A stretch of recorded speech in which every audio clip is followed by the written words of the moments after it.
Today on Dead Dodge Garage, Magnum engines, again. This time we're looking at the inside of a Magnum. We're looking inside a Magnum because, as mentioned in the first Magnum video, Chrysler did not know how to make gaskets in the 90s. This is the lower intake manifold plate, or plenum cover, I guess. You can see here, this paper gasket just blows out and does weird stuff. There's actually a chunk completely gone here. I didn't find it anywhere. And you can see here that this kegger is full of oil. Not good. This gives engine vacuum a path into the crankcase. It pulls oil in here.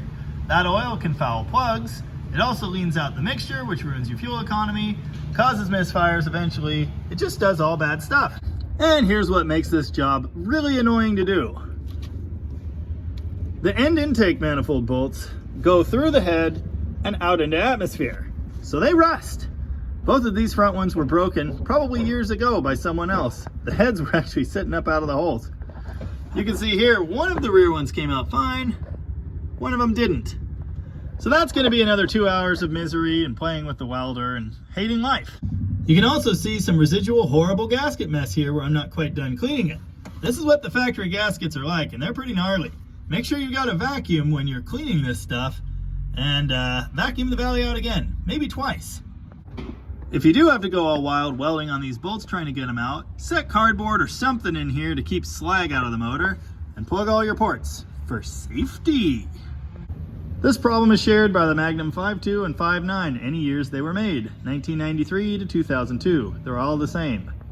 The mileage on the engine doesn't really seem to matter either. It kind of seems to be more up to the age of the vehicle. I've done these on 98 vans with 58,000 miles. Here's an easy test if you think this may be your problem. Unhook your PCV valve and cap it. Come over here to this cap, and with the engine idling, remove it. If you can cover this with your hand and feel or hear suction, gasket's your problem. Continuing the theme of Chrysler not knowing how to make paper gaskets, you can see here the other common issue, timing cover gasket.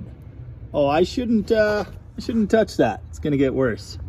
You know, I tried to get a shot of this side of it a minute ago, and I dropped my phone in the soup. Luckily, it still works, for now. If you have to pay a shop to do this for you, totally don't blame you. It's not exactly fun, and I don't think I'd attempt one of these at home without a welder and some specialty tools. I charge around $500 for this operation, but I, unlike many mechanics, am reasonable. I wouldn't be at all surprised if other shops charge $600 to $800 to do this, and especially with the broken bolt removal, that would be pretty reasonable, I think. Here's a part number for a Dorman Gasket Kit.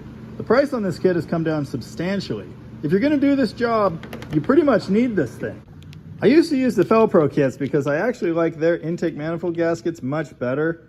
These Dorman ones are essentially factory identical, which is fine. Just, if you ever have problems again, you're gonna have to clean all this crap, and I kinda hate it. Here is the updated and slightly improved plate gasket. Hopefully it'll last another 20 years, that would be great. Also in this kit, new bolts to replace the broken ones. They're actually a better bolt as well. New bypass hose, which you are highly likely to need. Nice rubber metal end seals. They also give you throttle body gasket, which I don't usually disturb. You can see here they give you a thermostat gasket. I try not to disturb those either unless I have to. Yeah, I don't want to see that again. That little O-ring there is for the coolant pipe that plugs into the water pump. You can see here the pipe is secured by one of the accessory bracket bolts. I remove that. I try to leave these pipes undisturbed because, well, they're always bad and they never go back in correctly. You might even have to get a broken end out of there if you're unlucky. One issue is, one other accessory bracket bolt is partially blocked by this pipe. I loosen that bolt with a ratcheting wrench and leave it in the bracket. They also give you new plate bolts with lock seal. I've never had a problem with those breaking, but I suppose I'll use the new ones anyway. This would be the time to give everything else on the front of the engine a look over. Here, for example, is a common issue I see. On the belt tensioner, sometimes they seize. And they don't really spring anymore, so I'll be replacing that one. This would also be a good time to replace your water pump if it leaks, but be aware, if you disturb the water pump, you really need to do the timing cover gasket too, and that is a whole other can of worms. because it connects to the oil pan and the harmonic balancer's got to come out. This is the temperature sensor for the computer and the gauge on these later year engines. Earlier engines would have had one here as well. I believe this is the computer sensor and this is the gauge sensor. But on this 98, this sensor does both.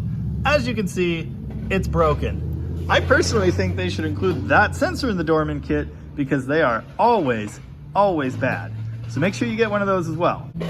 If you do have to disturb your thermostat and you have to get a Felpro gasket or one of the other cheapies to try and seal it up, you will likely find that the bolt holes do not quite align correctly and there are little tits in there that need to go through oval holes. Oftentimes I will have to repunch those holes because they will not want to sit down right and they won't seal. One final tidbit of knowledge, and this actually applies to more than just this engine. When you're all done and you're filling it up with coolant, you want to leave something off on the cooling system, like those plugs on the Cummins engines. I either cockeye the thermostat with a screwdriver or leave this hose off, or even the other one off the water pump if you've disturbed it. Fill the cooling system with coolant until it comes out, put the hose on, top it up, and you should be good to go. You may have to add a little bit later, but you'll have gotten most of the air out of the engine and you don't risk overheating it, blowing coolant everywhere and making a huge mess. Nice and easy. Oh yeah, when you're doing this, make sure you relieve your fuel pressure with this little valve before you use a quick disconnect tool to pop this line off. Otherwise, you're gonna get a face full of gas, and I don't recommend that. Now might also be a good time to clean your throttle body, but that's way too much work for me. You know, these Magnum engines tend to be pretty great, reliable, and live very long lives. And hopefully when you pop your kegger off, you see something like this. Clean, no huge chunks. If it looks like a tar pit in here or something, well, I apologize, but you're probably gonna have a bad time. No one call the EPA. Ugh, it's all dusty. Well, I think that covers the kegger. If you have any questions on servicing these Magnum engines, feel free to let me know in the commenty thingies. Thanks for watching. One important thing I forgot. When putting this thing back on, the torque for the intake bolts is 12 foot-pounds. But you need to make sure you crisscross side to side, and you're gonna wanna go back around and check them like 5 times. Because of the different angle of the bolts to the mating surface, this manifold is gonna sink and stretch and do this stuff. So you'll get these tight and go back and find these completely loose. Make sure you check it several times or you will have a leak. Ask me how I know. Yay! Runs great, dish. Hold on.